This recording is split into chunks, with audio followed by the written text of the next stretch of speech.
right, so it's 5 after, and we'll keep letting people in, but we want to be mindful of your time. Thank you so much for joining us this afternoon. We're really excited to present this to you. My name is Megan Temple. I'm the Senior Communication Specialist at ESD 113, and I will be your moderator today. We have 4 presenters for you today that we're really excited about.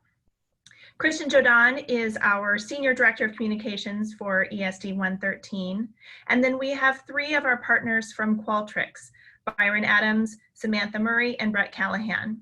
So they will be speaking at the back half of our presentation, but we're really excited that they have partnered with us for today. A little bit about Kristen Jodan. Kristen started at Capital Region ESD 113 in 2016.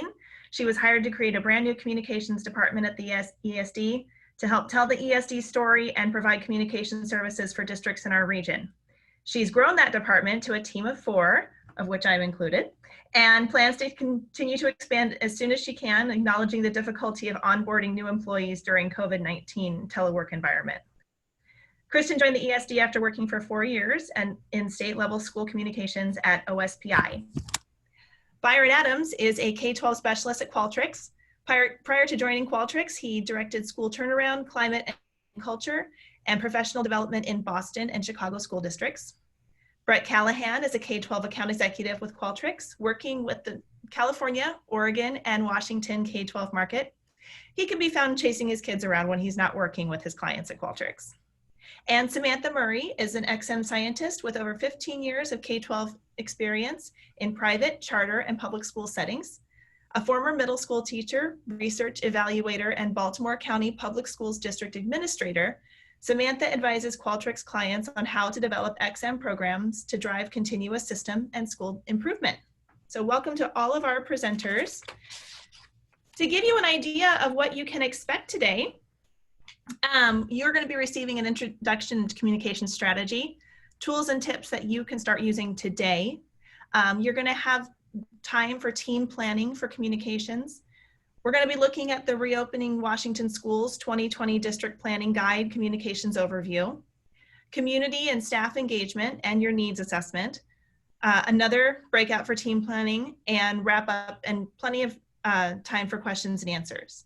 If you have questions, feel free to drop them in the chat. I will be monitoring the chat. And just another reminder, we still have people coming in. This is great. If you would please rename yourself for our breakout rooms, that would be greatly, greatly appreciated. And myself and our facilitator, Shiloh Koslerich, are working behind the scenes to help in any way that we can. So feel free to message us in the chat and we'll do what we can. And I think without further ado, I'll turn it over to Kristen. Okay, good morning. Is everyone able to see my screen? Looking good? Should say breathe. So as we get started, I wanted to welcome you here today, and I also wanted to take a moment to acknowledge the situation that we're in. This has been a weird time for many of us, and we've had to make massive adjustments at work and at home. And educators have never stopped working. For us, there's been no break. And so now you're here, gearing up for another school year amidst this incredible time of uncertainty. So I just wanted to take a moment to thank you and express my gratitude for your work and dedication to the students in our region. I myself actually have 2 of those students, although one is in the class of 2020, and she would be the first one to let you know that she has just finished all of her coursework. So as we move forward in the planning, I just want to remind everybody that we need to slow down for a minute and take a breath. Nobody does their best work when we're in panic mode. And so the slide is actually as much for me as it is for you, because we're all trying new things, and definitely this Zoom type of format is new for me. I can tell you that I sit in on plenty of Zoom meetings, but I've never actually facilitated such a large group of people. And so normally I'm used to having conversations where I ask questions and then folks answer. So I'm going to try to do that my best today in Zoom, trying to engage you through the chat window. So bear with me because it is something new for me. Okay. So the important thing is that we all keep trying. We're going to try new things. We're going to make mistakes, and that's okay because we're all in this together. So communication strategy.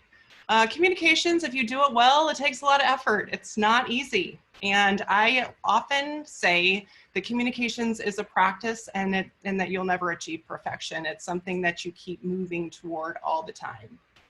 So as we get started here, I just wanted to kick off our session together with a poll question. Megan, are you ready to go with the polling? All right. How often do you build and stick to, because that's an important element, right, to a communications plan when you have important news to share?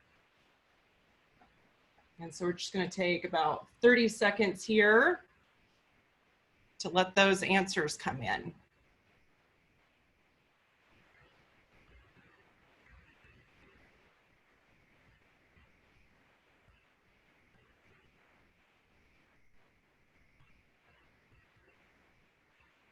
All right, they're still coming in. Got 10 seconds left.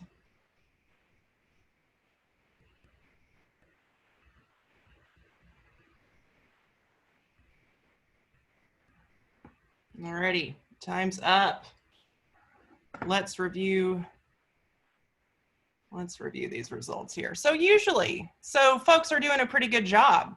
If you have answered that you usually build a communications plan and you usually stick to it, I would love to know who on your team is responsible for building and implementing your district's communications plan. I don't want to know names necessarily. I'm interested more in job roles. So I'm just curious to know who on your team is responsible for that work.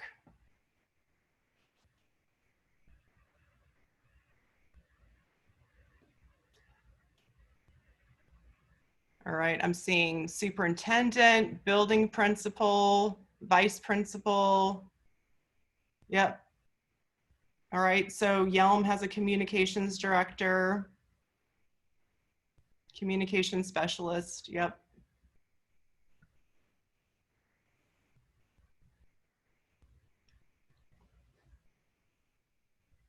Looks like Voiceford has a team of people who do that work.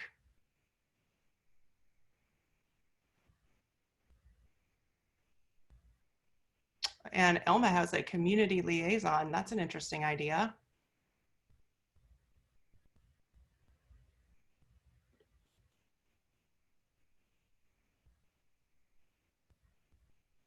Okay, cool. Thanks for your feedback.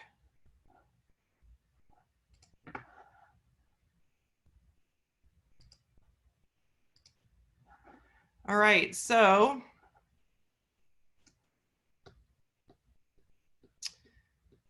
what is the point of doing all this planning? I mean, why would we take time to think about who we're needing to communicate with and then be very intentional about how we're doing it? And the point of it is you're trying to build trust and credibility. People are less likely to comprehend information when they're under stress, and they're more likely to trust organizations that demonstrate empathy and honesty especially during a crisis and when anxiety levels are higher than normal. Again, I know I don't do my best work when I'm in a panic. So anytime you're able to just take a breath, take a moment, organize your thoughts into some sort of a plan, I automatically feel better if I know that there's a plan in place that I can refer to. It's not enough just to make a plan, then you have to follow through on it too. Okay. So getting started. Whenever you're communicating with people, you always want to lead with empathy and what connects people as human beings. You're going to want to begin with a statement of values or purpose or priorities or intent. You're going to set the stage to tell people what to expect to hear when you're sending out a message, either written or verbal. Do this especially when anxiety is high, but it's generally a pretty good practice to follow. It helps to focus a distracted audience and center their attention on what you're trying to say if you take just a moment to collect your thoughts and put them out in front of people. And speaking of distracted, my friend Andrew Ayers, who works with me here at the ESD, is fond of saying that we need to communicate 7 times, 7 ways. And I have adopted that saying, although I do give him credit, but this totally aligns with best communications practice.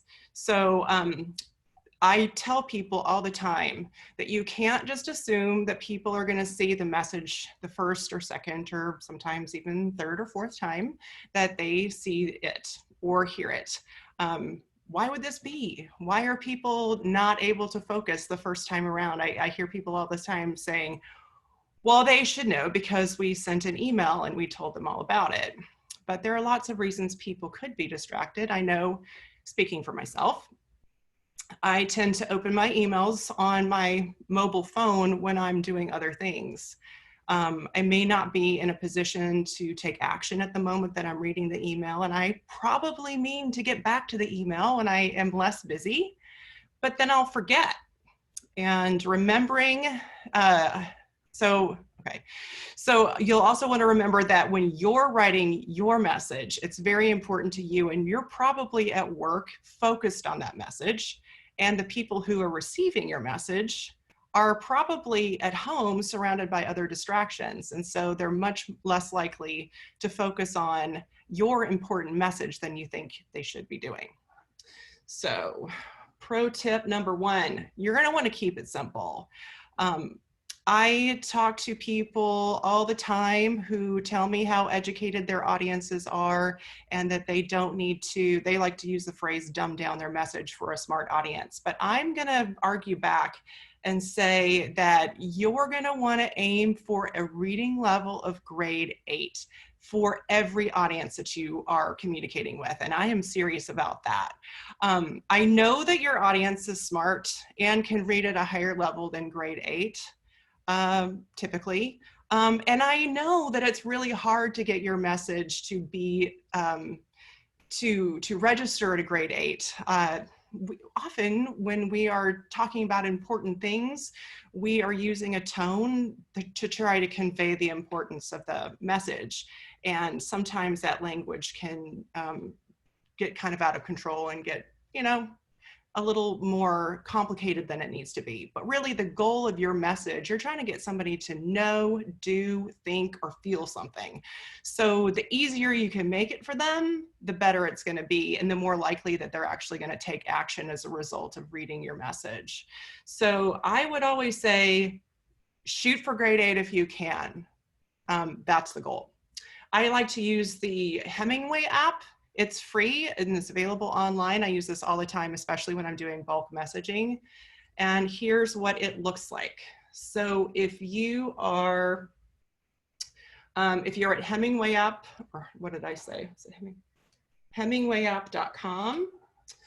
They have a window here that you can just copy and paste your writing in. And what I like best about Hemingway app is it doesn't just give you a grade level analysis of your writing. It actually goes through and it talks about ways that you can make your writing better and tighter and goals that you should have for your writing. It's very helpful. It highlights stuff for you so that you can actually, without too much work, really hone in on what you're looking for. Okay, so wrong direction. Okay, so message length, keep it short. Don't overwhelm your audience with too much information all at once. I would suggest maybe communicating more often with shorter messages works better because it actually helps people find specific messages in their inboxes later. So if you can chunk your messaging into small bite-sized pieces, you pick one topic to talk about, name it in your subject line. It focuses people's attention, and then when they need to refer back to it later, it's really easy just to do a simple subject line search, and when people are skimming, it's an easy way to find what topic they're looking for.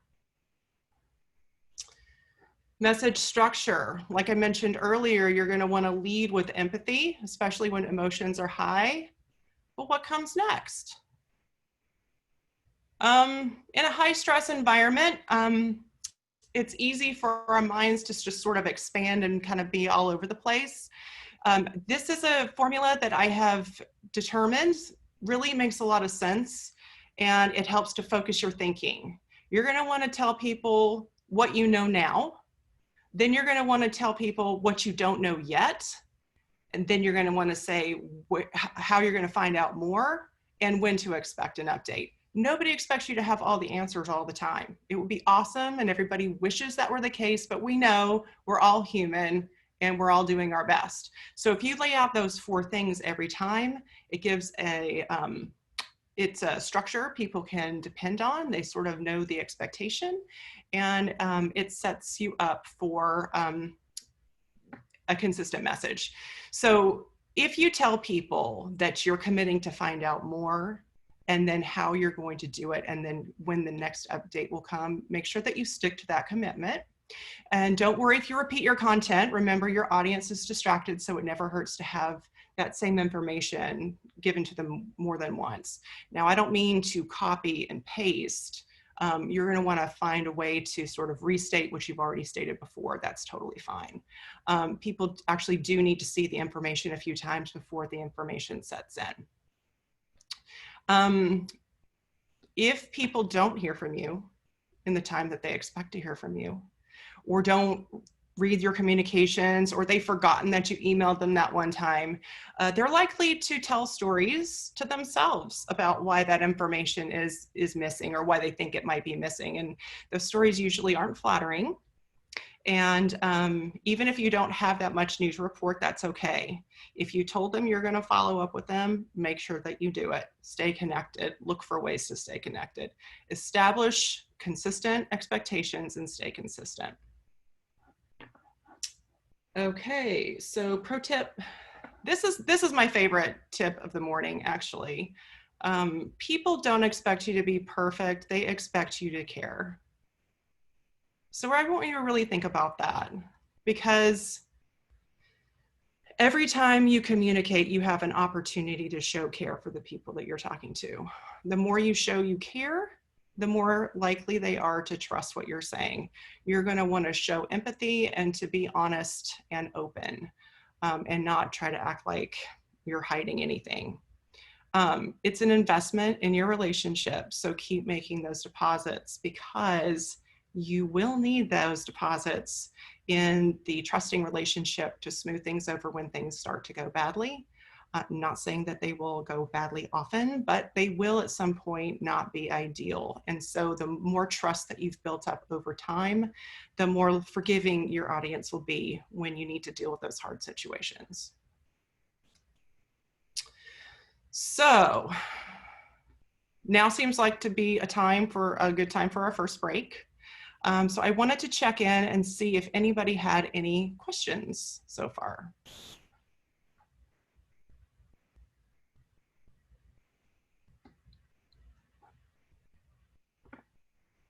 No questions are coming in. I'm just going to give you a couple more. Let's see, a copy of the PowerPoint. Yes, I'm going to be having a copy of this particular PowerPoint, and all the materials that I'm going to be referencing in today's PowerPoint are going to be available in a Google Drive. I have a link in my presentation a little bit farther in, so don't worry. All of our materials will be posted, and we will make them available, and they're also ADA accessible, so anyone should be able to access that information. Is the ESD going to provide sample communications as we get into the summer? Actually, yes. A little bit later in the presentation, I'm going to talk about ways that we can work together, the ESD, but then also districts to district, sharing information, because I definitely don't want us to have to reinvent the wheel over and over again. I think that's the real power of connecting people. And so you're going to save a lot of time and energy if we can learn from each other and use each other as resources. So definitely, I am going to be setting up a system of support to encourage that to happen. Let's see. Kristen, we had a question come in of, when you say short, what does that mean? Oh, okay. That's a really excellent question. I think when I say short, I mean probably, if you can, focused on like one topic at a time. Now, that doesn't always make sense. If you're sending out a newsletter and you've got like 5 or 6 different topics in it, that's totally fine. Your audience is used to receiving email newsletters or whatever, so so that they're familiar with that format. But if you are communicating about something else, a less regular form of communication, like a newsletter, it has a consistent, maybe you do that monthly. But if you have news to share and you might have 3 or 4 different topics that you need to tell your community about, consider breaking it into 3 or 4 different emails. It might not make sense every time, but when it does, try to limit the amount of subjects in an email and send a higher quantity of emails, just so that people can chunk the information and not be overwhelmed with so much at the same time. Often what I find is when people have a lot of information to share, the first thing they do when they write the email is they apologize for the length of the email. And I want to just say that apology is actually extending the amount of time that I'm going to have to read this email. So let's be a little bit more strategic about the plan for releasing that information. And if you can, chunk it into smaller pieces so I'm not overwhelmed all at the same time. I think it feels like it's a little bit better planned out. Again, you don't want to barrage people with emails and just look haphazard about it, but if it can feel well planned out and strategic, I think it's going to be better. As far as the length goes, you know, I guess it just depends on how many sentences it takes to get to to let you finish your thought. I mean, there are theories out there that say you should limit your emails to 5 sentences. I don't know that that's appropriate every time, but it is kind of a goal that you could strive to hit, knowing that that might be the ideal, but it might not make sense in every scenario. And we have another question of, how much time should there be before the follow-up, and what is appropriate for that timeline? I guess I would want to know what you mean. So are you talking about if we have to send another email? You know what? I would probably set up expectations in the email. Say we will be, over the next week, we will be sending, 3 emails about A, B, and C. And then do it that way so that people aren't surprised by receiving multiple emails maybe, and it feels like there's a plan to it. And you might even, if you know you're going to need to send a series of emails, just set it up right at the beginning. Over the next week, we're going to be talking to you about topics A, B, and C. Today we're focused on A, and then your 5 sentences. And then we look forward to sharing with you about B tomorrow. And then on the second day, you would say, yesterday we told you about A, today we're focused on B, and then spell out that information and say, I look forward to talking to you tomorrow about C.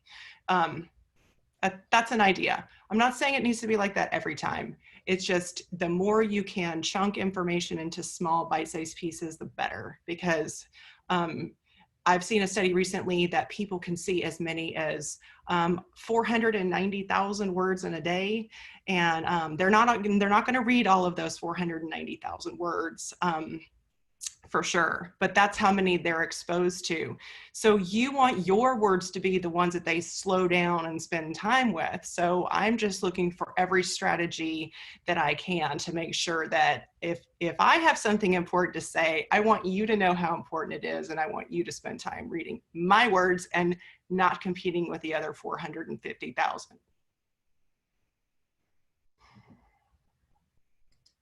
Okay, anything else? feel free to, we're just going to take like 5 minutes here. So if you need to get up and stretch or grab a cup of coffee or whatever, we will be reconvening in 5.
Okay, we have about 1 more minute left on our break, just to give you a heads up.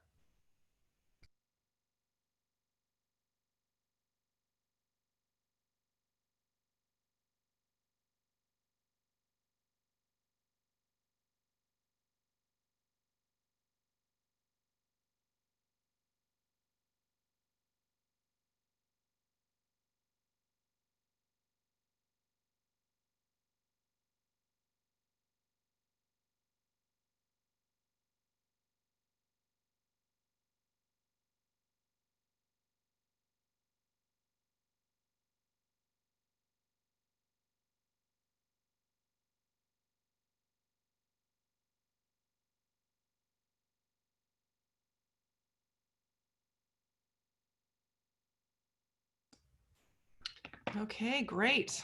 I hope you are refreshed. Our discussion so far, we've been talking about why messaging is so important. You want to set the tone to develop trust over time. Remember, people don't expect you to be perfect, but they do expect you to care. And that's actually a pretty comforting thought because we're all sort of making this up as we go. And I think a lot of people can relate to that.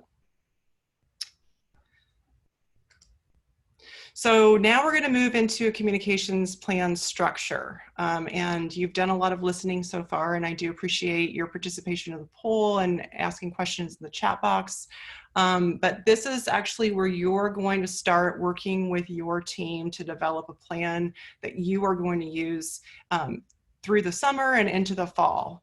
We have a significant amount of planning to do. And so I really wanted you to be able to take this time today. I'm going to give you a tool that you can use. Actually, it's and during the planning phase, I have two different tools for you to use. One is a communications plan that gives you an overall structure. And the other one is a tactics tracker that once you get into deciding what you're going to do and who's going to do it and when, you can track that activity over time just to make sure that there's some accountability to make sure that you're getting that work done. So when I get started on a communications plan, I have a communications plan structure with 4 parts. I do research, planning, implementation, and evaluation.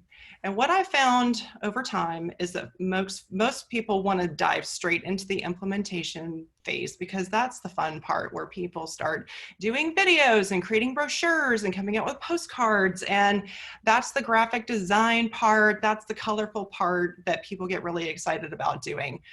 That's the social media. It's the action. People don't want to spend a lot of time with the planning part because that's not as much fun. So actually, I would argue that you would like to spend as much time on the research and the evaluation portions of your plan as the stuff in the middle, because that's how you're going to actually know what you're doing and be able to tell if you've actually been successful. You need to spend time at the beginning so that you know what you want to get at the end. And if you spend time at the end trying to understand where you've been, and you'll know if you've been successful, if you have to go back and keep working on some stuff if you haven't quite gotten where you want to be. So phase 1 is the research. Here's where you tell the background story of why you're creating the plan in the first place. In this case, we're mostly going to be talking about COVID-19 at this point. So you're going to want to write down how COVID-19 has affected your district. And at this point, those memories are super fresh. You might not feel like you need to write them down, but I would say it's not a bad idea just to get all of that information out on paper or on screen or whatever, so that you can refer back to it. Your memory will fade over time, and it's just best practice to go ahead and put it in place so that you don't forget later. You're going to want to answer questions like, what day did you move to continuous learning from a distance? What percentage of your families have access and don't have access to the technology that they need? How have you been ensuring students have access to meals? What other questions can you ask that help you tell the story? These questions might vary from district to district. If you can think of other questions that you think folks should be asking when we break into teams, feel free to put them into the chat box so we can all benefit from your ideas that you have. This is a good spot for statistics so that you know we're starting and you know how much you're going to need to improve over time. So when you put together your SMART goals, you have a starting point and you know where you want to end up at the end. And when I do research, I also like to do a SWOT analysis where we talk about strengths, weaknesses, opportunities, and threats. And this is really just your chance to get it all out there, because whether or not you want to admit whatever you have to admit, it's better to plan for any shortcomings that you have in the beginning, and you might actually be able to take care of it through the course of the planning. If you're able to predict things that are going to be maybe kind of difficult for you, you can head them off and and maybe they won't turn into as big of a deal as you were afraid they might at the beginning. Okay, and so when we move into phase 2, which is the planning phase, you're going to come up with a set of goals. Hopefully not too many, because if you have too many, it's really hard to focus. You want your goals to be SMART, and of course, SMART stands for specific, measurable, achievable, relevant, and time-bound. You're going to identify your audiences, like who needs to know this information. Likely, you're going to have a lot of audiences that you're trying to reach with this information, because schools being open or schools being closed or new rules being implemented at the school level, that affects hundreds of people. It affects not only your staff and your students and your families, but it starts to affect the people in the community.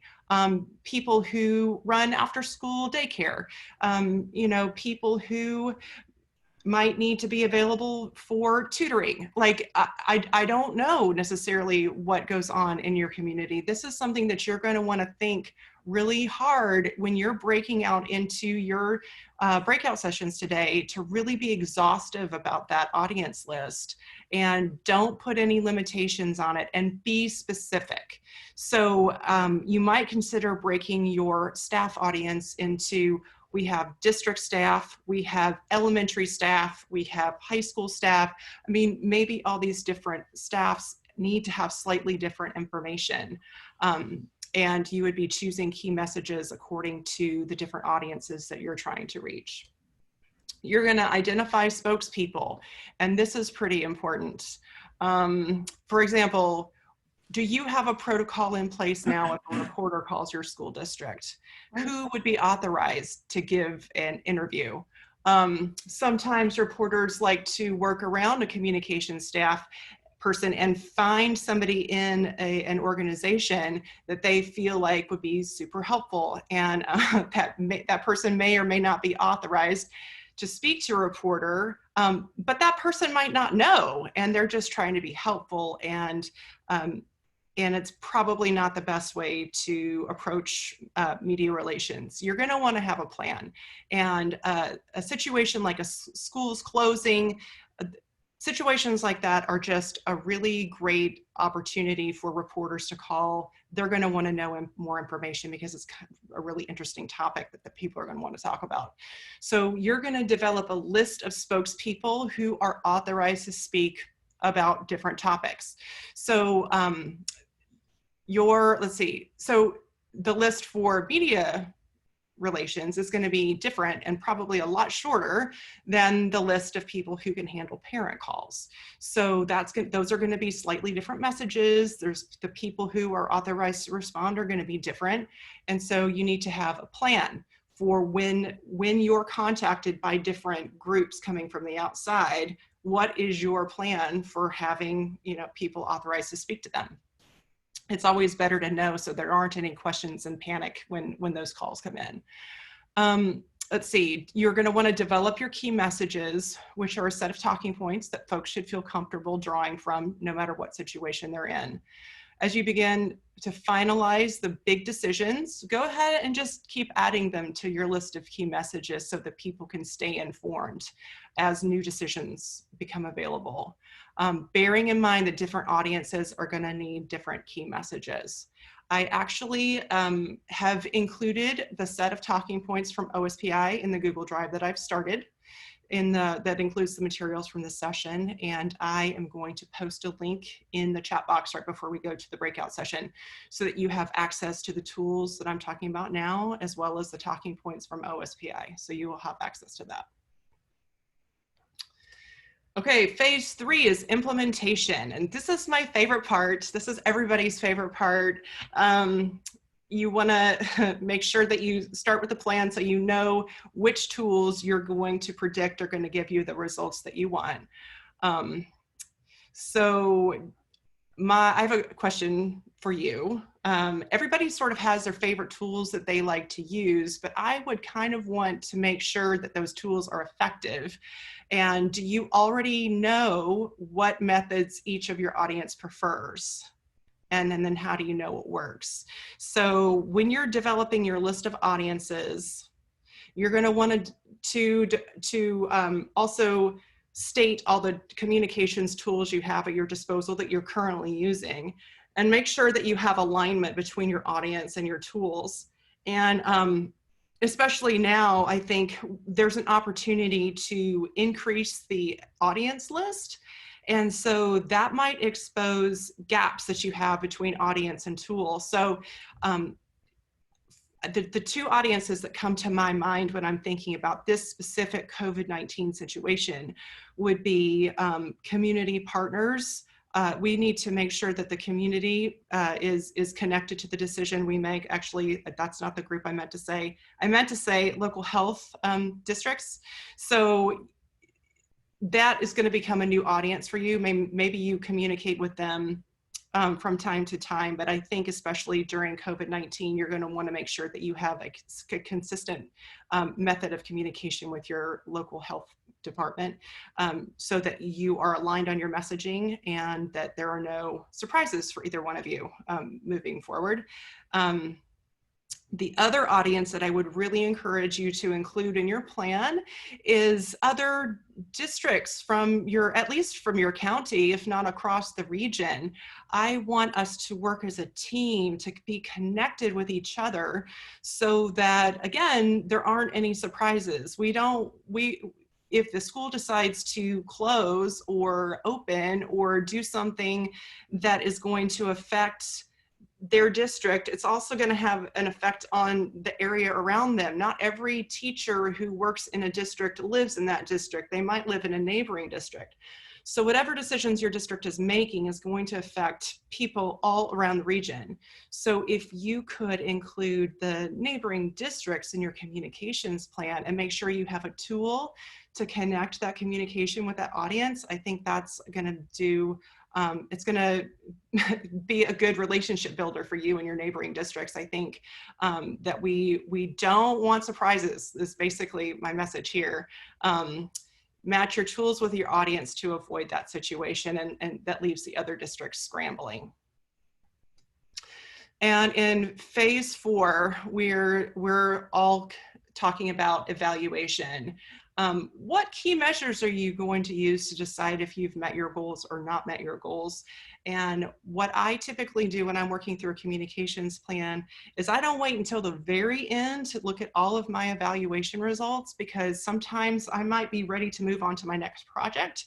I sort of dip into evaluation and monitor my metrics as they come in, because I need room to be able to maneuver and be able to adjust my plan as time moves forward. When you set your plan out at the beginning, it's a plan. It's your best guess. It's using your best thinking at the time. Don't be afraid to change it mid-cycle. Like if you are way off of your goals that you were hoping to achieve at the end, don't be afraid to try new things. If you're not tracking the metrics, you're not going to know if it's working or not. You're not going to know if you need to change course.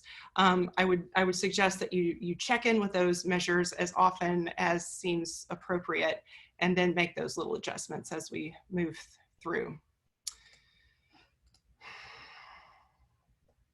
Okay. This brings me to poll question number 2. Megan, can you launch that poll for us? Great. How often do you use data like email open rates or click-through rates to track communications efforts?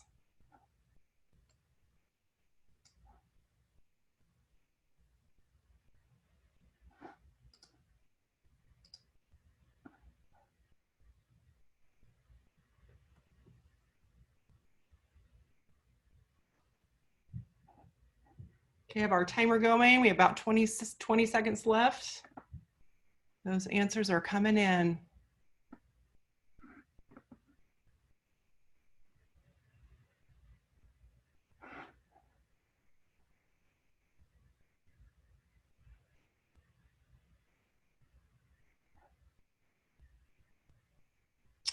Okay, and then let's share the results.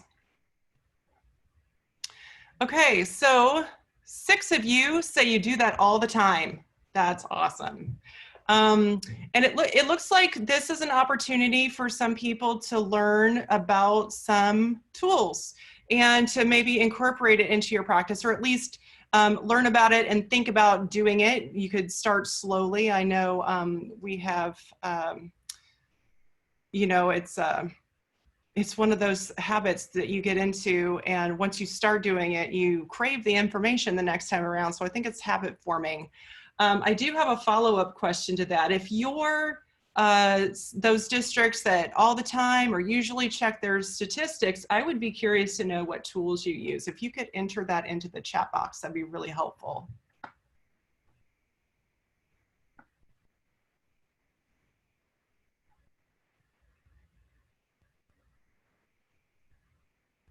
Okay. Homeroom and Canvas.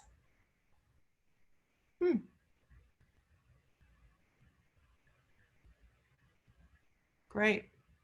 I see somebody's mentioning Facebook Analytics. Yeah, Twitter actually has some too. Google Analytics, awesome. Whatever works for you and whatever data you're looking for that you find helpful, I would just encourage you to do more of that. If you have a system that integrates with a specific data set, that's totally fine. Here at the ESD, we actually use a system called MailPoet to track open rates and click-through rates of all of our bulk emails, but there are a lot of products out there.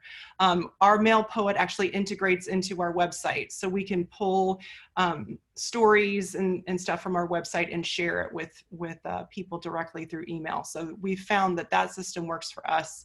And it's really fun to go through, and well, fun, but also sometimes it can be a little disappointing because I feel like my message is so important. I feel like everyone should read it, but that's not the feedback I get most of the time. So I'm always trying new things to figure out ways to entice people to open my messages. So it's a little game I play with myself every single time. So let's see. So by using this information, sometimes I can actually follow up with the same email to folks who didn't appear to see my email the first time, because I can actually tell who opens the email and who has not opened it. So that's kind of, you know, it can be helpful. If in case you missed it, here's an opportunity to do it again. We also track viewer engagement with tools that are built into Facebook and Twitter. Again, this is an area of growth for our team. And so it's one of those areas that you're like, you know, it's really important to do, and it would be so much better if we did it. I think this is an opportunity to just admit, you know, we could do a better job too. So we're in there with you. The point is, you just need to do it. It's one way to find out if your messages are getting through, and it's also a good way to find out what kind of messages your audience wants to hear. They don't always get the choice. Sometimes you have to share information that's less interesting, and they still need to know it. But if you can figure out what engages your audience the most and do more of that, they're more likely to open those necessary messages as well. It's also a way to help to focus your energy. So if you find that folks are loving your videos and they're sharing them on their own pages, by all means, you just need to keep doing videos. But if you're finding that your videos aren't getting much attention, you may decide that you want to spend that time that you're using creating videos, you might want to use it someplace else that gets better traction. So by following the statistics and staying engaged with the data, you're able to make better choices for your time and resources. So now we have come to our breakout, our first breakout. And so I will just say that ideally, and it sounds like a lot of you do the communications plan. So you have spent time developing your voice and your brand. And it sounds like a lot of you have a routine down. And if you don't, that is okay too. It's never too late to start. One of the things that I have been saying to myself over and over again, especially in these past 3 months, is don't wait to be perfect, just start doing something. That's sort of comforting to me, because I know that every time I start a project, I want it to be the best project ever. but I can't let that fear of failure prevent me from getting started, because doing something is going to always be better than doing nothing. So we're going to spend a significant amount of time today working with each other on a communications plan. And so let me just share with you here. I'm going to post a link to where you can find the templates here in the chat box. Let's see.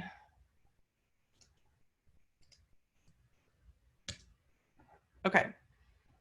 So this is where you're going to find all the materials from today, including today's PowerPoint. That's also in there. You will see, let's see, for this particular breakout session, you're going to want to do the communications plan template.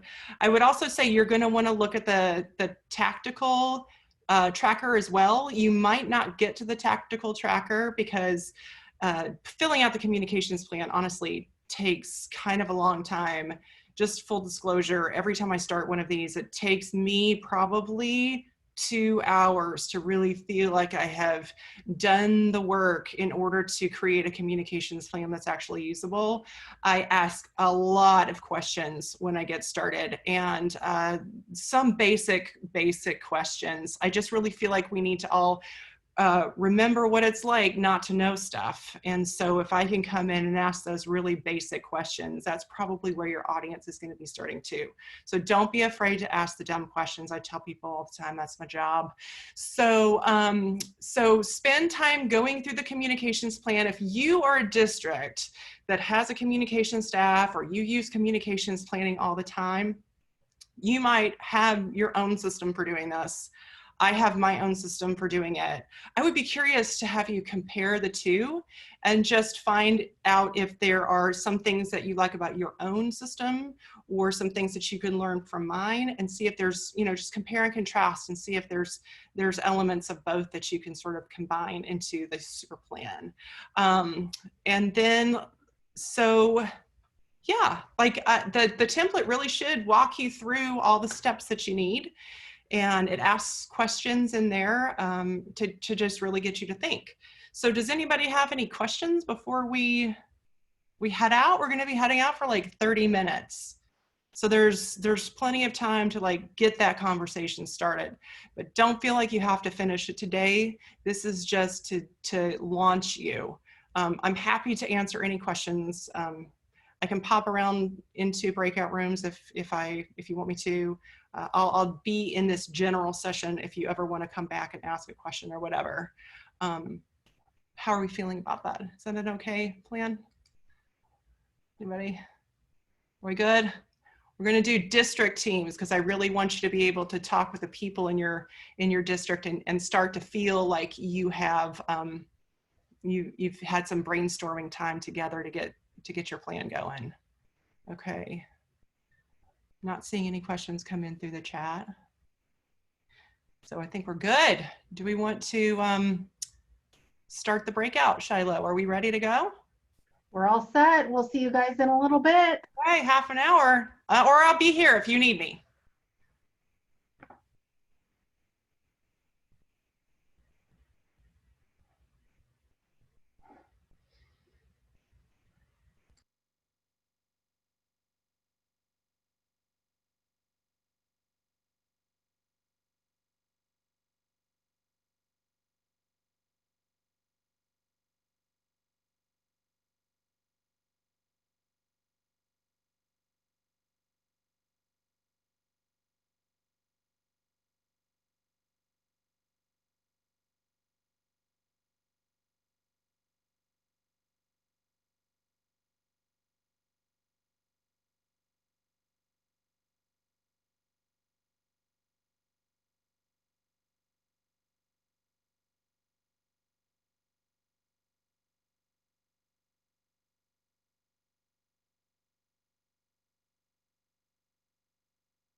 Hi, Kristen.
Okay, it looks like we're back. Welcome back, everybody. So while we were in our breakout sessions, I asked you to be thinking about what went well. I'm sure there were some things that went really well for you this past spring that you want to continue, and some things that maybe didn't go so well that you might want to improve. And so this was your opportunity to talk to your team about that and to start going through the plan and filling it out. If you could just pick somebody, I mean, hopefully you did already, pick somebody from your group to share a quick summary in the chat box, that would be awesome. And then we can all sort of keep an eye on what everybody was talking about.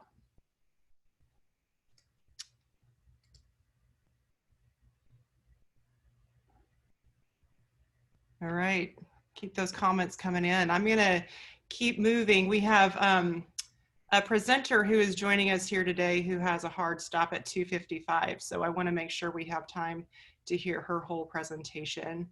So as we are moving into the new guidance that was released by OSPI just a few days ago, the Reopening Washington Schools 2020 District Planning Guide. It's been interesting. I'm going to stick a link here in the chat box just so you have the link if you want to open it up and follow along. It's been interesting talking to several people over the past few days to get their reactions, and honestly, people's reactions have been kind of all over the place on this thing. Some people have been totally shocked by everything that they've read in the guide, and some people said that they were not surprised at all by any of it. So that brings us to poll question number 3. When reviewing the reopening guide OSPI released on June 11th, did anything surprise you?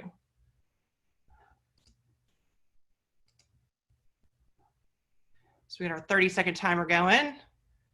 We might not need all 30 seconds this time. It's a easy, quick two to answer possibilities here.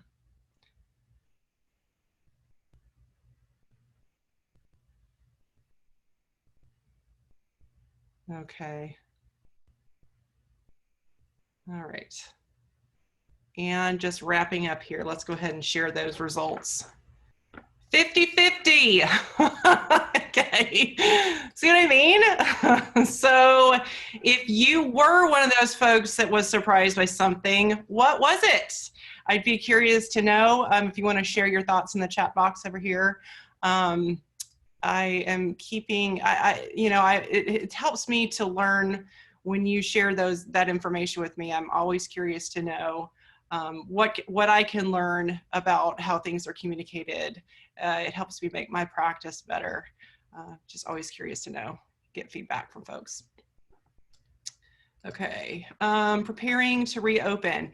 This is what I was talking about earlier, where I want us to use each other in the region as a resource for each other. I feel like we could share templates and examples as a region. What are some of those things that we could actually be sharing so that we do not have to reinvent the same materials over and over again? I was thinking maybe building signage, board approved reopening plans as far as like examples go to help each other with generating some ideas. Just in case materials, I was thinking that we might want to have some materials set up. So if someone at our school is diagnosed with a case of COVID-19, how are we going to inform the families? If we need to return to a continuous learning at a distance, toward sort of hybrid model or distance learning completely, if we're going to close down schools, how are we going to communicate that? These are the types of things that I feel like we can start collecting into a repository to make sure that we're sort of learning from each other, we're all on the same page. If the more we can prepare for this in advance and we're not under the time pressure, the better and more clear our communication is going to be. So if you could type some answers into the chat box, because I'm going to be collecting these and using it as ideas to sort of help me understand what the need is in our region. So are there things that I can start getting to work on that would be helpful to the region? Please enter them into the chat box and I can start working on it. Oops, yikes.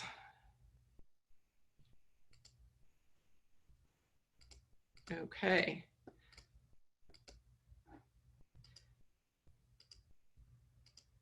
Okay, so then I have a follow-up question. Again, if you could please give me some feedback in the chat box, that'd be super helpful. What do you think the biggest communications challenge is going to be this fall? I'd be curious to know. It's just to sort of give us a heads up, something that we can prepare for, things that you have anxiety around. We want to know so that we can help prepare to respond to that. And then that brings us to the community engagement and needs assessment portion. So interestingly, one thing that I noticed about the guide that OSPI sent out that stood out for me was their emphasis on family and community engagement. So for example, they suggested that districts needed to partner with community agencies and community-based organizations to determine what assets are available in the community and match those assets with the families who need them. So somehow we have to get point A with point B and connect those people who have assets with people who need them. It also says that districts should place students and family voice at the center of their work to ensure schools are prioritizing what is most important in decision making, and this is huge. So how do you know what works? I want to take this opportunity to introduce Samantha Murray. She's joined us today from Qualtrics. Samantha, do you want to start sharing your slideshow and I'll stop sharing mine, or how do you want to do this? Hi, Kristen. It would be okay if you would continue to drive. That would be just fine. Okay. I hope that would be seamless for everyone. Okay, shall we start off with a poll question? Let's launch with poll question number 4. How do you typically receive feedback from your families and community? And I have given some choices here. Answer all that you are currently using. These were the choices that were suggested by OSPI. And if you are going to answer other, I would just invite you to go ahead and share with us what your other is in the chat box so that we can add to our list of things that might be helpful for connecting with our community. When we end the poll and Samantha gets started, I'm just going to have her give a quick summary of who Qualtrics is, just really quickly. We're using them as they're a new tool for us for community engagement, and so I would just invite her to just give a quick rundown. So let's take a peek at these results here. All right, surveys. 90% of you say you are currently using surveys. Questionnaires, also a big response. And then in the other, so we have phone and email, school personnel. Okay, this is cool. This is great. Keep that information coming in as Samantha gets started. This is all really good information. Oops. Hey, Kristen, I think if you want to stop your screen, I can share mine. I don't know if we loaded our slides into the master for it. Good to know. I will stop share. Okay. Thanks, Brett.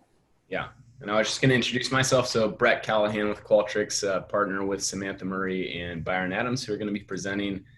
We've partnered with ESD 113 since last fall, and so really excited to share more with you today. Let me go ahead and share my screen. And just want to confirm everyone can see that okay? All right, got the thumbs up. Just to answer the question of who is Qualtrics, and then we'll turn it over to Samantha, and she can probably provide a more eloquent answer. But essentially, we help districts and ESDs gather perception data and couple that with your operational data. So that takes shape in surveys as its most rudimentary form, but really any type of feedback collection. And you'll see a variety of feedback collections. In addition to just collecting the data, we also do analysis reporting.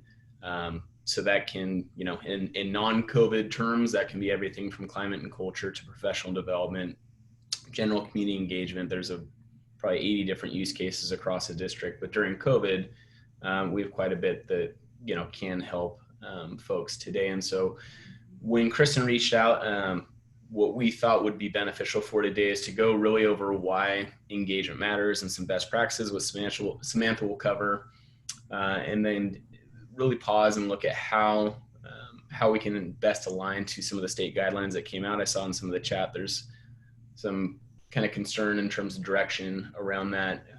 And then one of the asks that Kristen had made of us was, is there something tangible that people can actually walk away with from this session? So we'll walk through some solution sets that are ready to launch for anyone who would benefit from it, and kind of walk through how that would work in your own particular district. And then hopefully we'll have time for Kristen to tell her own story of how they've utilized us in community engagement throughout this period. So I just want to provide some context in terms of what we'll be discussing. But with that, Samantha, I'll turn it over to you. Thanks, Brett. And thank you all for welcoming me and inviting us to participate in your session today. So as Brett said, and you know, you captured it just fine, Brett, as a way of introduction to the group here, and I know it's a large group, I am a former Baltimore County employee, Baltimore County Public Schools team member from the Department of Research, Accountability, and Assessment, and a former Qualtrics user there. So as Brett described, we used Qualtrics 5+ years ago when I was still in the district to do just that, which was to collect all of that perception data, specifically around stakeholder engagement. And so there's a lot of lessons learned there, but hopefully we can provide some really specific advice and you know, best practices around a lot of the questions that you all are putting into the chat, conversations that you're having within your teams. And we'll talk first about why engagement matters, which we won't be sharing anything new there, but really just making sure that the overview is set. And especially with reopening and the hypersensitivity around making sure that communication is appropriate, is timely, is factual. I saw a couple of folks in the chat indicating that, you know, making sure that as fast as the information comes out, that you can communicate it, that you can kind of maintain that trust, continue to bring your communities together around the central messages that you're trying to convey, but then also make sure that they've understood you correctly and that you're getting their feedback around their confidence, their preferences, parents and students, as well as your staff, faculty, and the community at large. And so just these 4 bullet points here about why engagement matters, that's overall, but I think especially now, the trust piece is going to be critical. So I wanted to just set that stage for everyone. And if we go forward, Brett, that would be great. So one of the things that I really coached our schools when I was in the county is around continuous feedback. And again, considering the context that we're in, we drove a lot of our performance management and continuous improvement efforts through the use of the platform, where we were collecting feedback from our schools, from our communities. And really it's to drive that action and improvement. And one of the ways that we think about using the data that we would be collecting frequently, instead of just an annual survey, which that is a great piece of data, that's a great data point, but that tells you what happened. And so that's really typically at the end of the year. Our stakeholder survey, for example, was right now we need rapid communication. And so what that allows us to do, and what we support schools in doing, is collecting data more frequently. And when we say collecting data, collecting feedback, understanding how your parents and students and your employee base, I'll say, are feeling. And that will then allow you to have better conversations internally, make changes more quickly, update processes and procedures, and have hopefully richer conversations. And so that you're not wondering what your stakeholders are feeling. And so really it's this idea of asking the right questions, asking them well, and bringing in that data frequently so that you have time to adjust and to make your plannings, I think, more relevant and responsive to your stakeholders. So if we can go to the next one. And so I know a lot of your teams are thinking about a lot of different topics and areas that you will want to collect feedback on. And so those topics can range from your engagement with virtual learning, so our students and our families accessing technology the way that they should be. Do they have access to it? Satisfaction, how is that going?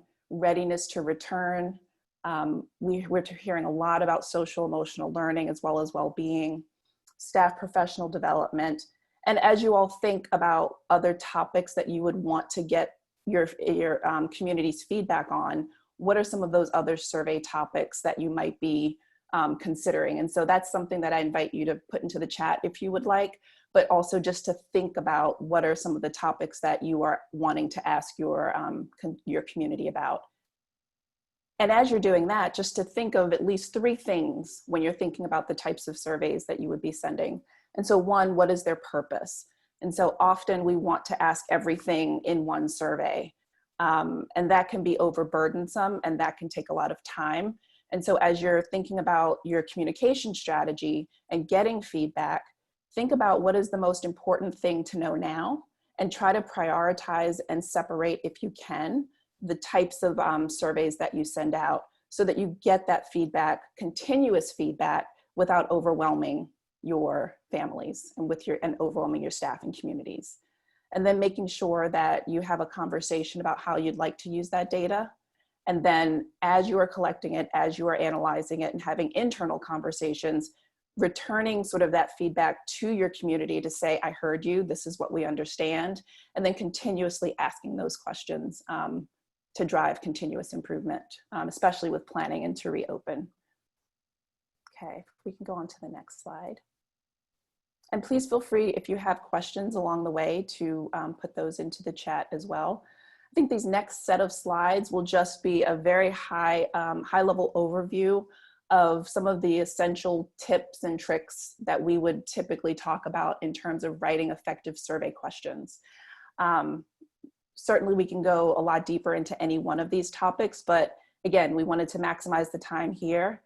If as I go through, you have questions because you know you have a survey that you've either put out or are planning to put out, and you're not quite sure about one of these topics and how it applies to you, we're happy to take those questions to add some value if you have specific concerns around any one of these areas or others that we don't cover.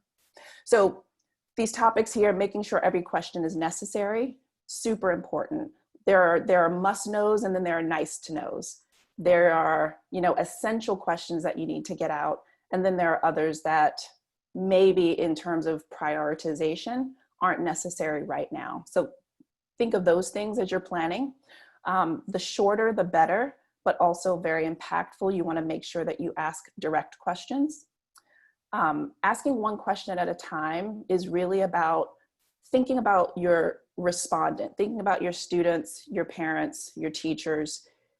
If they're on a mobile device, for example, we want to take into consideration what that experience looks like. And so when we ask one question at a time, that is helpful for when someone is taking the survey, so that they're not scrolling incessantly on their phone, but that they can just take a question and move on to the next.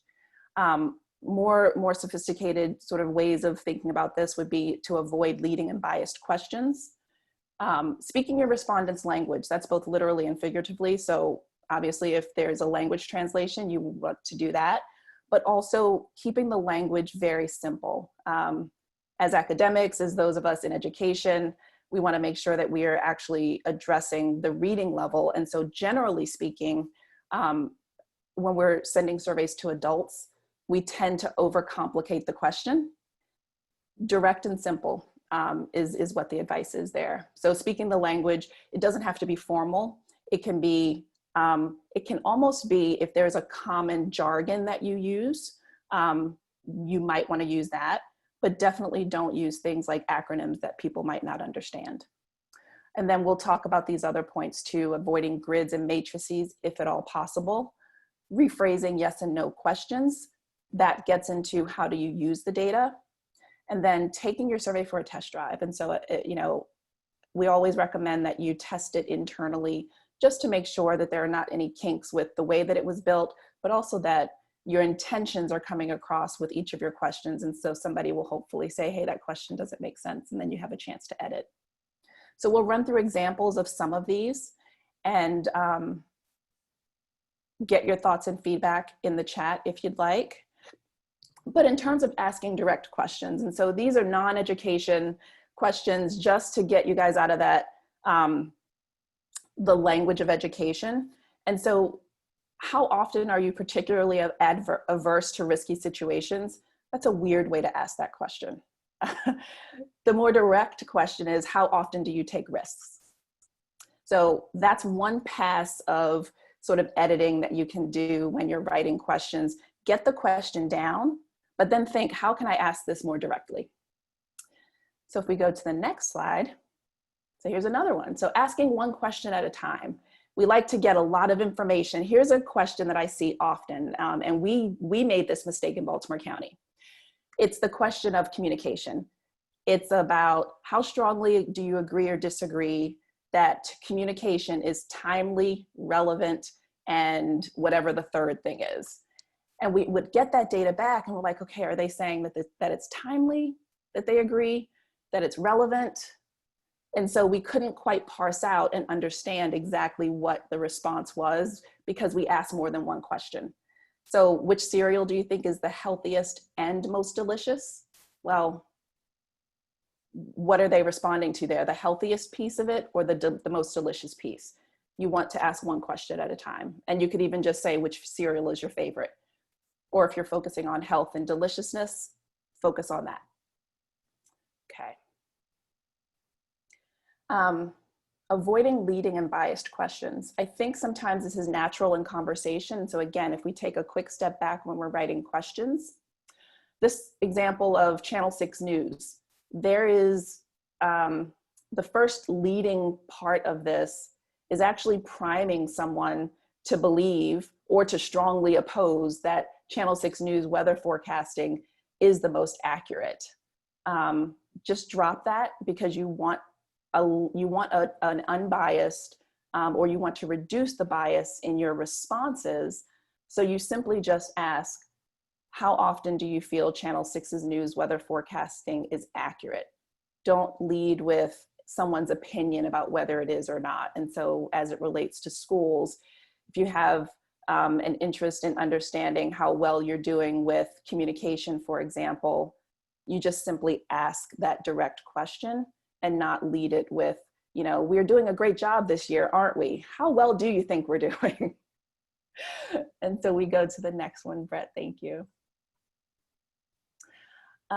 This one is combining a couple of different bullet points that I initially shared up front, which is try not to use the yes, no, or the true, false binary. Sometimes that's appropriate, but we would love to help schools understand about using response scales, especially the constructs that you're looking to measure. And so that can get a little fancy and technical, but really it's what is the thing that you're asking about? Well, your response options should reflect either in your question and then in your response option, or just your response option, the thing that you're interested in measuring. So instead of true or false, the statement golf is a white collar sport, if you're really looking at understanding how someone understands what white collar means or the degree to which it's a white collar sport, you would ask that question. So this is combining the asking a direct question, really focusing on what you're wanting to understand about that question. And then your response options should reflect what you're trying to understand, whether that's the degree to which it's a white collar sport, whether it's a white collar sport. So for example, instead of saying something like, you know, did you have a great experience with your coursework this week? Yes or no. Doesn't really help you much. But your question could be, to what extent was your experience this week with your coursework helpful, instructive, fun? And then your response options would be focused in on those constructs, helpfulness, fun, etc. Okay. Okay, thanks, Brett. Oh, and I just actually combined the last slide and this slide. So this is another example. I apologize for that. But just for sake of having it here on the screen, does the traffic on Highway 49 frustrate you, yes or no? A better question would be to really focus on a specific aspect of the traffic on Highway 49 so that you can get a better understanding of how the respondent is feeling. And so if you apply that to your parents or your students or your faculty, again, it's about getting the best data that you can so that you can make the best decisions and have the best conversations internally to drive action. Okay. So these are some interesting pieces of information that our team put together and wanted to share it here. So in 1 minute, typically a respondent can answer 8 multiple choice questions, 8 rows of a matrix table. That's a caveat because I would never recommend that you would have 8 rows of a matrix table ever, but just to give you a sense for how quickly someone can go through questions. The other piece of that is 2 to 3 text entry questions in about 1 minute. And really what you want to do is, again, all of the tips that we talked about and others are so that you are communicating more clearly to your respondent groups so that they're not taking longer to figure out what you're trying to ask them, and then taking even more time to figure out how they answer that question. And then with text entry questions, of course, those need to be direct, to the point, and not the open-ended question where you say anything else, because anything else will give you everything else. And that's really difficult to analyze. And so we advise text entry questions to follow similar rules to the way you would develop those close-ended questions so that you can get more direct responses. Okay. That's it. I know I just threw a whole bunch of content at you, and there's tons more where that comes from, but hopefully as I was going through that and you were thinking about surveys that you're planning to send out or questionnaires that you're developing, if those are things that you already have familiarity with, if there are sort of more advanced questions that you have for us, please let us know. But if this was the first time you were hearing some of these best practices and have questions on those, happy to field those questions as well. How'd I do, Brett?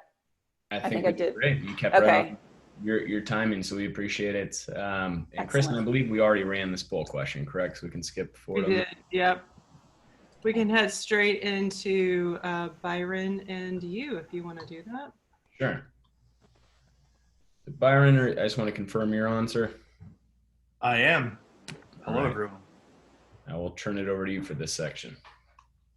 All right. Well, thank you, Samantha and Brett, and thank you, everyone, for joining today. I'm just going to address some of the advisory steps out of the state plan, and we'll just go through some of the key themes and then highlight a few of the areas that align with our topic of engagement and community engagement over this call. So, you know, I think these steps were recommended. They came out from the state last week. At a high level, I would say something that jumped out in the plan is there's going to be a lot of diversity in the responses from districts around the state. And I know that one of the things within the plan that is recommended is no matter which, you know, scheduling option or caveats exist within each district, or whatever you all decide to move forward with, the state is recommending that you all consider all of the key themes here and within the plan in order to move forward. So I'll go into a few of them so you just get a high level overview. And I know you all have discussed this with your colleagues and won't belabor things that you all are already surfacing, but it connects to the next piece of this that we'll address in our presentation, which is just giving you some examples of what this looks like right now within our work and within our partnerships around the country as well. So some of the key themes that came out of the recommendations were, one, leading with social emotional needs. So really understanding that that is a key component of the virtual experience as well as the return experience of students and staff coming up in the fall. And so understanding that and addressing those needs is going to be critical. Also professional development, so being able to develop and train staff to respond in the new environment. There's a lot of things that are going on our staff members' plates that weren't really part of the role before. And as a former teacher, former district admin, definitely have can only imagine for a new staff member or a teacher what this experience is like right now and what it will be like in the fall based on the plan. So that PD piece is also critical. Diagnostic and screeners, as well as safety training orientation. I'm going to kind of go over that a little bit, but it won't connect as well with our engagement piece. So I'll save that for some of the follow-up questions if you all have any. Classroom-wide and school-wide behavior supports, transitions and feedback, I think, are all bucketed as well in this sort of response environment that we're going to address as well. The universal screening and family and student voice with community partners and communication. So Brett, if you could advance to the next slide. I pulled out a few of the overall takeaways. Oh, maybe it didn't make its way in there. It's the key themes piece. Actually, I don't know, maybe I should share my screen if it's not in your deck. Here we go.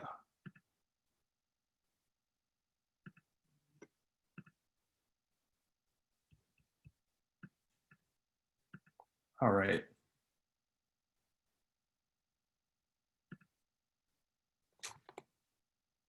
There we go. Can you all see that? Great. So some of the key themes from the state plan align to engagement. One, leading with SEL, so social emotional learning, and I think in the phrase of the recommendations was really identifying and delivering responsive supports, including mental health check-ins, and that within our work is it can take a lot of different variations. So going to Samantha's point of how you're phrasing questions, how you're sending that out to your staff or your students. There's a lot of options there, but there are some best practices as well in how you get this feedback from your students and staff. The mental health check-in piece is really, there's a lot of variation in what that's looking like around the country, right? So we have partners in districts around the country who are doing regular pulse check-ins, and some of them are as simple as just asking students and staff how they're doing. And that's helping, if you're a staff member and you want to just understand how your kids are doing, and also keep that relationship alive in the virtual environment. Sometimes those touch points are helpful. And also from the administrator perspective, just checking in with your teachers is also a critical component of maintaining that relationship, making that, just extending that branch of support so that there is that consistent touch point. We've seen that sort of basic check-in, as well as things that are getting more complicated, or more complex, not complicated. It's more of a, using prescribed SEL tools and measures that do things like measure teacher-student relationships, measure student-to-student relationships in the virtual environment. And so it takes a lot of different shapes and sizes depending on the preferences of the district and their goals. But this is one of the key components of the return to school plan. And we've just seen this around the country. So it could take a lot of different forms. Family and student voice is another component. I think the biggest one that we've seen so far is just the confidence measurement. I know a couple of districts, at least in the state, are doing work like this where they're trying to measure the confidence to return and what conditions need to be in place in order to have a family send their kid back to school or send their children back to school, given the closures. And those conditions and questions around that have been things like, asking parents what their response is to a proposed plan, for example. So if the plan includes virtual learning and a scheduled in-person component where their students are coming in twice a week, right? So getting the parent feedback and the family feedback has been key for that. And also the student feedback has been critical for helping to inform the construction of those plans, as well as get the buy-in from the community so that that plan is validated and you're able to get feedback where it's needed. The other piece of this that's really important is accessibility, which Samantha touched on, but in the guidelines, one of the things that's stressed is just making sure that these forms are available in versions that are going to be accessible by everyone in your community. So that's thinking about things like translations and access through your outreach, where there may be multiple versions of this going out, whether it's a flyer with a QR code that's leading people to a survey, where you may not have consistent email accounts or phone numbers that will be able to touch 100% of your community. And then reminder emails and cadence to remind your community to participate. So that accessibility piece is something we've seen a lot in our partnerships, and we often help to facilitate within especially this new environment where it's so important to get as many people as possible to drive your feedback and to make sure that you've got a lot of buy-in. And one of the things we've heard a lot about are what level of participation is critical, where should I be focusing my efforts to get that family voice or the student voice. And what we've been seeing a lot of is just to my earlier point of just pursuing all those different channels of email and text and paper where that's available, so that that you are pursuing as many parents and community members as possible. We've also seen people get creative with using sites for food distribution as a way to get out the word for those feedback channels and to make sure that that families are aware. So it could take a lot of different iterations, but really just thinking of what your community needs the most and being creative and having the tools in place to get the materials out there and get the participation is what we've been advising, what we've seen be really successful.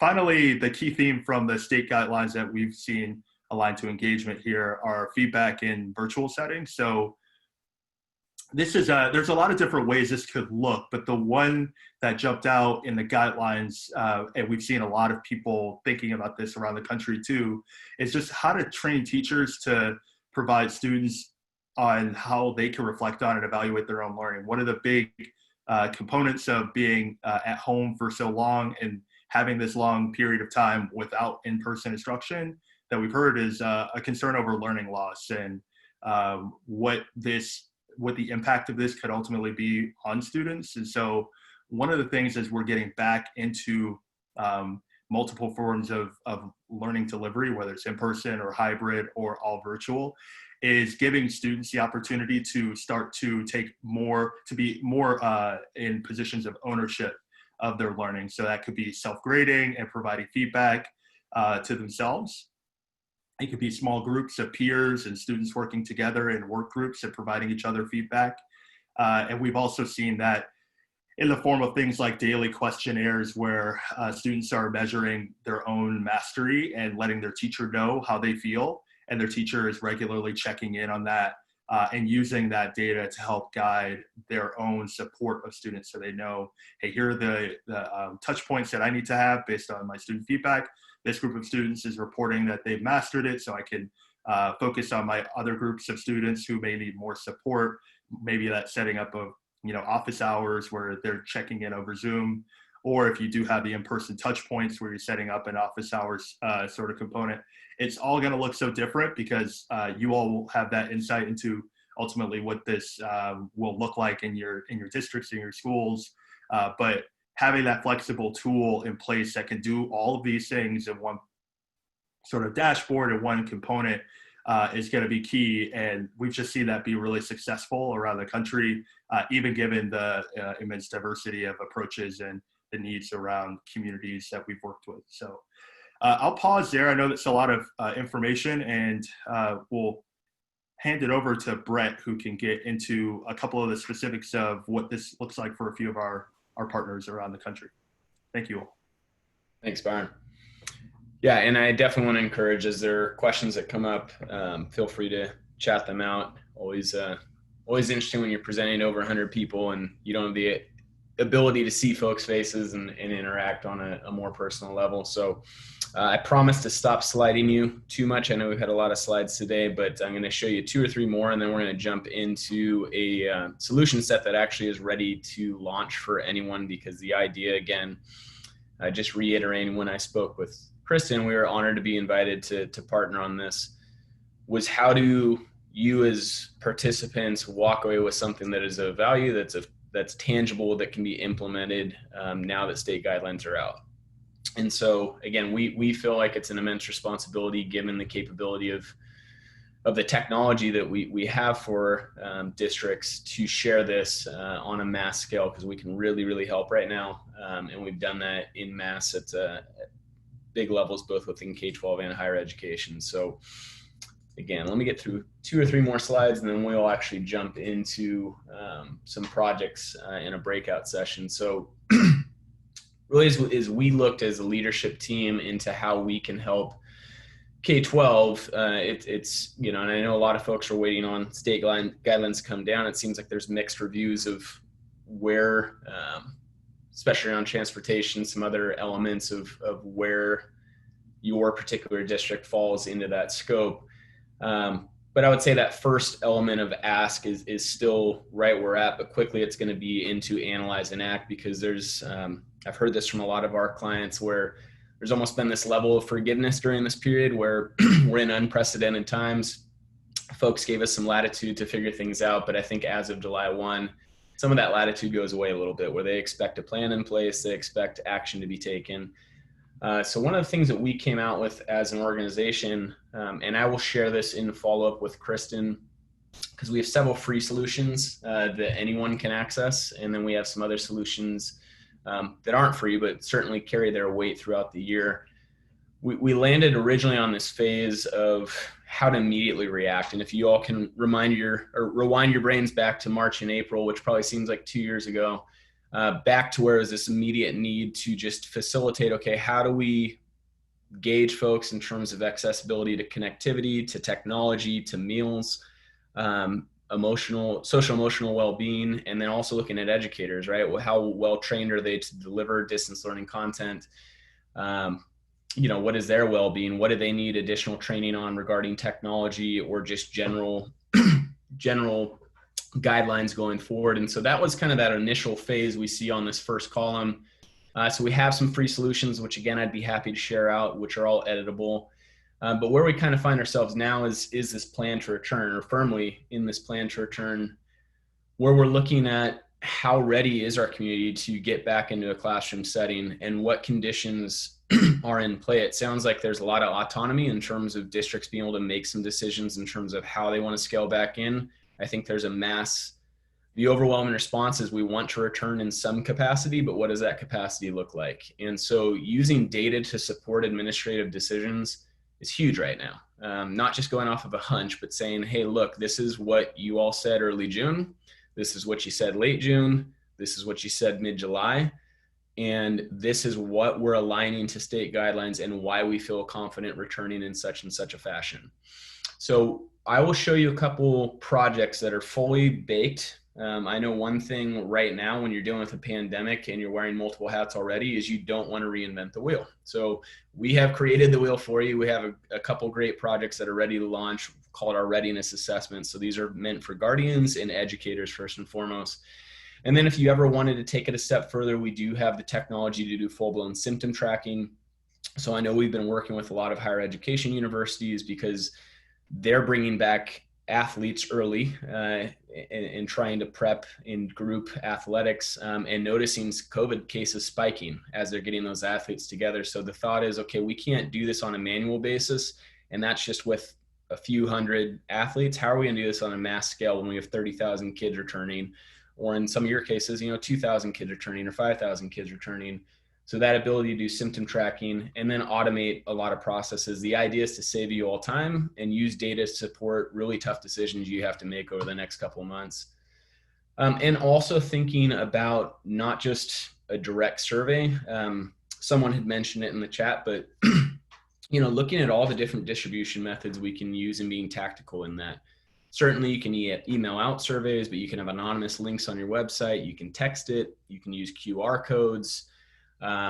You also can just use your main website as a general feedback collection opportunity, and I'll show you what that looks like. That's another free solution set that we have for you all to share, and then just thinking of ongoing, always on kind of feedback channels. So, and then as we pivot out of COVID, thinking of, okay, where else do we have continuous need to collect perception data? And so I use Bellingham, north of you all in the state. But as a prime example of someone who initially got us for a general climate and culture project, and now a couple years into the license are really using us to facilitate how they do any type of feedback collection and distribution across their district, across multiple departments and multiple projects. So I've probably shared enough within the slide. So what I'd like to show you real quick are, again, these pre-baked readiness assessments that, again, we can launch for you very quickly. So we're working with Vancouver Public Schools, so we have their logo, but all this is entirely customizable. So you can have your own logo, your own backdrop.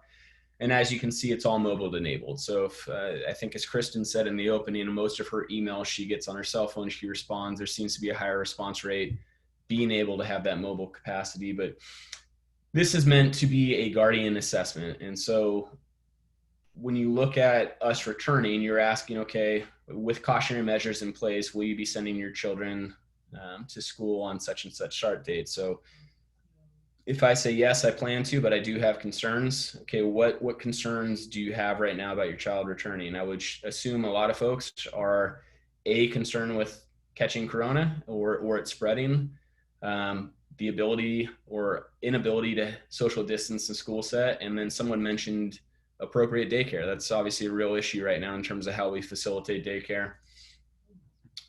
how important do you think it is to get information? So I won't go through each and every one of these in too much detail, but it's asking things like if distance learning is still required, how has distance learning gone in the last couple of months? So if we found out that they're a little disappointed with the level of instruction, we can gather further information.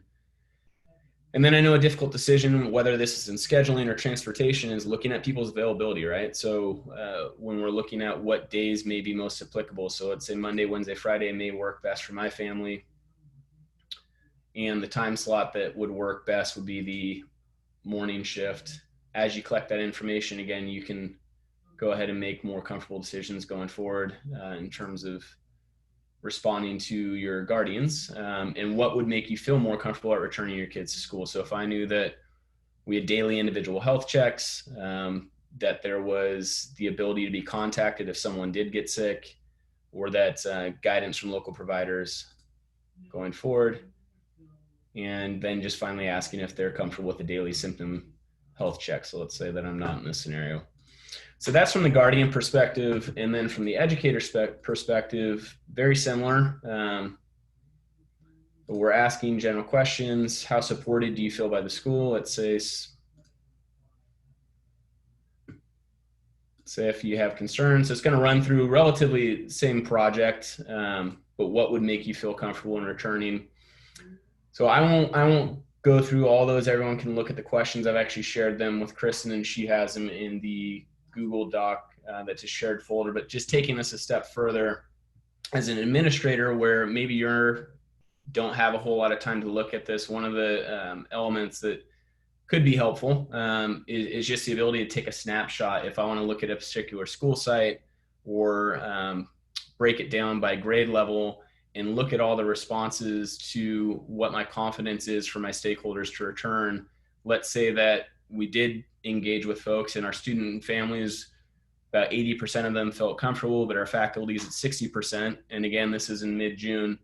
We can reconnect with them in about 20 to 30 days to see what that growth trajectory is based off of changes we've made as an administration going forward. And then I wanted to show, I mentioned the always on feedback channel. So not just looking at direct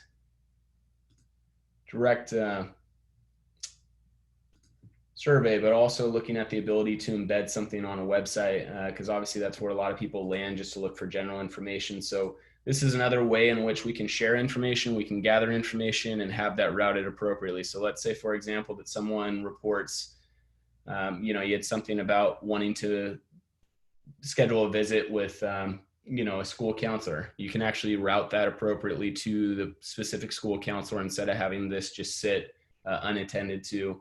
But all kinds of general, just always on feedback channel nature. And then if folks wanted to, a lot of websites are going to have like an FAQ, and I wanted to guide them to maybe what state guidance FAQs are. I can have more strategic pop-ups really aligning to what coronavirus resources they have in the community.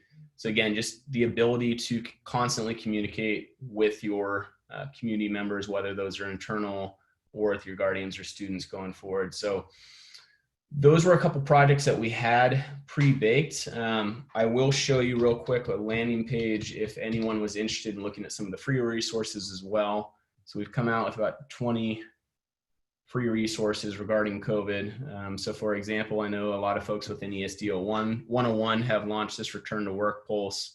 Doesn't ask for payment information, just something you guys can sign up for free if you want some guidance in terms of engaging with your educators or your staff going forward.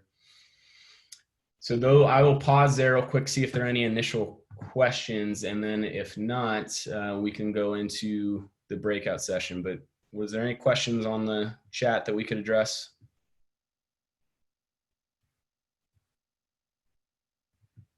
Kristen, anything you want me to cover that we didn't in that initial section? I don't think so. Okay. So in regards to a breakout, we did share with Kristen some of the questions. I exported them into a Word document, and realizing that, the guidelines that we came across and that we developed nationwide may not necessarily fit your specific need. So expanding upon those, so we thought that a solid breakout may be looking at, okay, what additional questions would you want to ask for your specific district to take shape of how do we engage with folks immediately? What kind of distribution methods? Again, I mentioned things like using social media, sending that out via email, having it on a website, etc. And then the frequency as well. I think some of the power in this is doing quick surveys. I know Samantha mentioned you can most people can field up to 8 questions in less than a minute. Doing that on a regular cadence so that you have something to look at longitudinal over time, so that you can make effective decisions. So Chris, I don't know if there's any more guidance on the breakout or if that is appropriate. Yeah, do you want to share the screen that I had set up for our breakout session? Sure.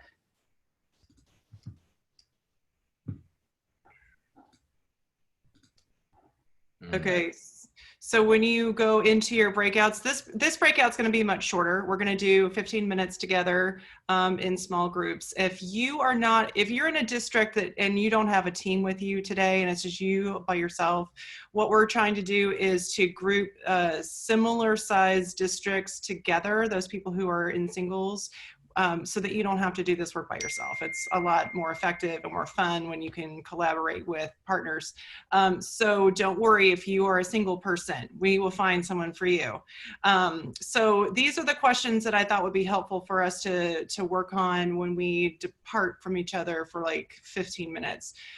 What platforms or tools will you use to receive the feedback and input to help you with decision making? Do you think you need to add any new tools? I mean, with this emphasis on family and community engagement, this is an opportunity to do sort of a look around your district to figure out what tools you're currently using. Are they adequate? Do you need to be adding new ones, and what might those be? And then, like Brett said, what kinds of questions do you want to ask and how often do you need to ask them? We've been surveying our employees once a week for like the past 3 months when COVID-19 hit. And I do have some slides to share about how that's been going for us as an ESD. I don't think we're going to have time to get to them today, but you can look in the PowerPoint that I've shared on the Google Drive to see some of the results that we've been getting over time. So I would love for you, when we break out, to pick someone who's going to record for you and then share a quick summary in the chat box when we get back. Shiloh, can we go ahead and get people into their groups? Absolutely. Just a reminder, turn on your video while you're in these groups. It can make it a better experience for everyone. And if you end up going to a breakout room and nobody ends up joining you for the first few minutes, come on back and we will find you a new breakout room. Off you go.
Sorry, muted. Welcome back. Hope you guys had a good opportunity to work with each other and brainstorm ideas on how to connect with your community. If you would just take a few moments to enter into the chat box if you were one of the ones nominated to summarize what your group chatted about. I'd be happy to learn more about that.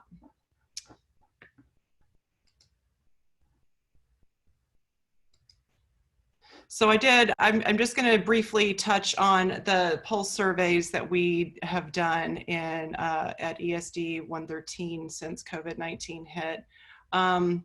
So we've been doing quick 2 to 3 questions staff surveys. We're calling them snapshots because they are just a snapshot of time. And we have been doing it for a variety of reasons, and I've written down 4 to talk about today. Number 1, it communicates to our staff that we care about what they think.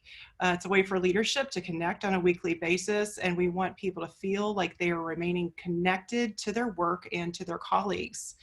It also helps to communicate what is on top of mind for leadership. The past few weeks, we have shifted away from the telework and COVID-19 to racial justice based upon what's been happening in the news. We want to let them know that they have a role to play at the ESD in the pursuit of racial equity through the work that they do. And we want to make sure that we are communicating that with them. And by asking them questions in the survey, hopefully they're understanding that they do have a role to play in that. We've asked questions, a lot of questions, and they've been pretty simple, but we've learned a lot. The survey is optional. Not everybody fills it out every week. It's totally up to them if they feel like doing it or not. But if the people do take the time to share their feelings, the leadership really does spend quite a bit of time reading the feedback that they get to better understand the mood of the agency and to better understand what we need to spend time prioritizing and talking about. We do share the results with the staff each week so they can see what their colleagues shared and to also hold leadership accountable for acting on that information. So I'm just going to show you an example of the kind of information that we get when we when we receive the feedback. So this is what we've been tracking over time. You'll see we do ask this consistent question from week to week. How have you been feeling, either personally or professionally, over the past week? And you can see how those emotions have sort of ebbed and flowed over the weeks. I do want to just indicate, if people feel like they're drowning, we do have, it does trigger in our survey a pop-up window that shows people how to find information to help. And also we give them an opportunity to share with us their name and email if they want follow-up contact from a member of the leadership team. We don't usually get folks picking that category, but we do get 1 or 2 per week. So we want to make sure that we are not just leaving them out there and saying, thanks for participating. We want them to know that we'll take action on it if you want us to. And then here is one of our more recent surveys. And so this is our week, how have you been feeling? And this is the breakdown for people feeling on top of things, a bit stressed, treading water, or drowning. We did get 2 folks a couple weeks ago who felt like they were drowning.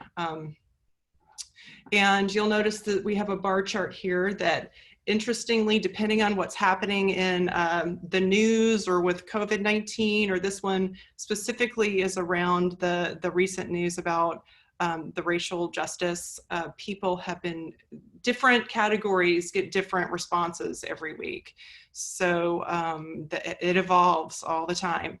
And this, let's see, this one was the survey that we did the week after the racial justice or the racial protests hit the national news. So people were feeling really lamenting about the condition of the world at large. So that one got a huge increase that week. That one's normally a fairly small response rate. You'll also notice that the work overload is farther down the list of concerns. Reflected in the open text responses that we got, they are feeling like they're adjusting to their new rhythm of work. And so interesting that it reflects that way in the survey as well. So does anybody have any questions about our snapshot survey? I'd be curious to know if you have any questions about that, and you could put them in the chat box. If I can figure out how to open that. There we go.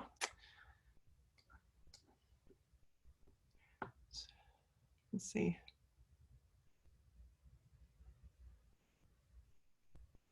Okay, so folks are using surveys and are interested in surveys. That's good. I've found it extremely helpful, and if you keep them pretty short, you're more likely to get a higher response rate. I've found people don't usually mind answering a couple questions. We've gotten really, really good reactions. I mean, some people are kind of tired of filling them out. I mean, you can have survey fatigue, obviously, but other people have expressed just how much they appreciate having a platform for sharing their thoughts, because we are working from a distance. We don't have that personal connection anymore. We've really used the survey and the results from the survey to understand better how we need to be more intentional with the communication that we're putting out. And we have gotten really great feedback from staff on how much they appreciate the intentional focus that we've had on communications during these past 3 months. We've really been working overtime on making sure people feel connected and going out of our way to make sure those connections are happening as much as we can. So let's see, what do you do with a snapshot info? How do you address it? Okay, so when we get feedback, every week is pretty much a different theme. So we will take an approach about, so we'll ask questions like, how do you feel like communications is going during COVID-19? Is there some way we can support you? So we ask open-ended questions through our Qualtrics survey. We're able to take open-ended questions and then filter them into the categories. And if we see feedback that indicates that they need help with something, then that helps us to understand how we need to engage with them. So one week we did have one person who indicated that they were drowning and they wanted to have contact from leadership. So we followed up with contact. If we hear that people are having trouble with technology and getting connected, or they don't have the hardware that they need, we make sure that they're getting those resources that they need. One specific way that I will say that we have used the feedback is that it helps for Dana to understand, he's our superintendent, it helps Dana to understand what the emotions are in the agency. He sends out a personal letter to the group every week to acknowledge the feelings that we've been noticing and to talk about how we can work as an agency to address those needs. He wants to give a message of hope, and he wants to stay in touch with the actual feelings of the agency so that they stay relevant. Sometimes it's hard for leadership to have contact with that frontline staff just generally. If you take everybody out of the office and everybody's working remotely, it makes it even harder. So having that, the questions that we ask every week, I think really helps to connect actual words and in a way that we wouldn't otherwise have the opportunity to do. Okay, let's see. So I just wanted to sort of go over what we had talked about today. We started talking about communication strategy and some best practices for how to do that. And then I provided a toolkit along with, so I'm going to call it the whole thing as a toolkit posted online in the Google Drive. We're giving you access to the PowerPoint as well as the communications template that you can start filling out, as well as the tactics tracker so that you can track your efforts over time and assign people those tasks and to make sure that they get done. It helps with accountability if you spell out specifically who's going to do what when. And so we have also gone through OSPI's reopening guide and talked about how we can engage community and family feedback that is going to be so important as we start that work that's listed in the guide. And then we shared one example of a tool that has been helpful for us when we're doing our work to try to stay engaged with the people we work with. And then I will also just say, and I think Byron brought this up, that we need to be inclusive when we are communicating. When you're working really fast and under a lot of pressure, it can be easy to forget this. So slow down and remember that we need to be inclusive, translate your communications into languages other than English. If you need resources for that, we have contact names for folks who can do translations into other languages. Make sure that everything you put out digitally is accessible so that everyone has access, including people with disabilities. If you need help with ADA accessibility, again, the communications team at ESD 113 has those skills to be able to do that fairly quickly. And then just check your communications for bias and ensure they don't perpetuate stereotypes. So that's it. Does anybody have questions that we need to address before we wrap up here?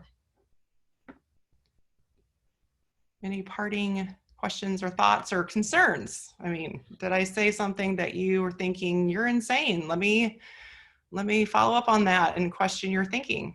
I'm always happy for feedback. I might have one. Is there sample questions out there to get parents' insights on reopening? That's what we're working on right now. We have our reopening committee meeting, second one tomorrow. We're hoping to finalize a survey for our parents about reopening in the fall, where their thoughts are. Is there any sample questions out there anywhere? Brett, I'm going to let you take that a district could share. Yeah, I mean, I shared some of the questions that we have in our readiness assessment with the group prior to the breakout. So those are some vetted questions that do adhere to CDC guidelines. Those were also worked in conjunction with Los Angeles County Office of Ed. So, I mean, it's something we work across 80 districts to really define those question types.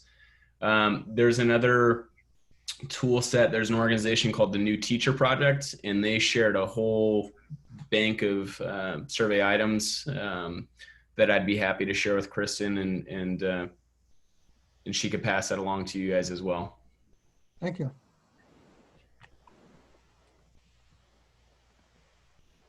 Okay, I just also want to remind you that we will be posting this recording along with the rest of the sessions in the 6-part series. We're going to be posting them as they become available on esd113.org/reopening. So if you wanted to relive your experience here or share it with a colleague, they will be available.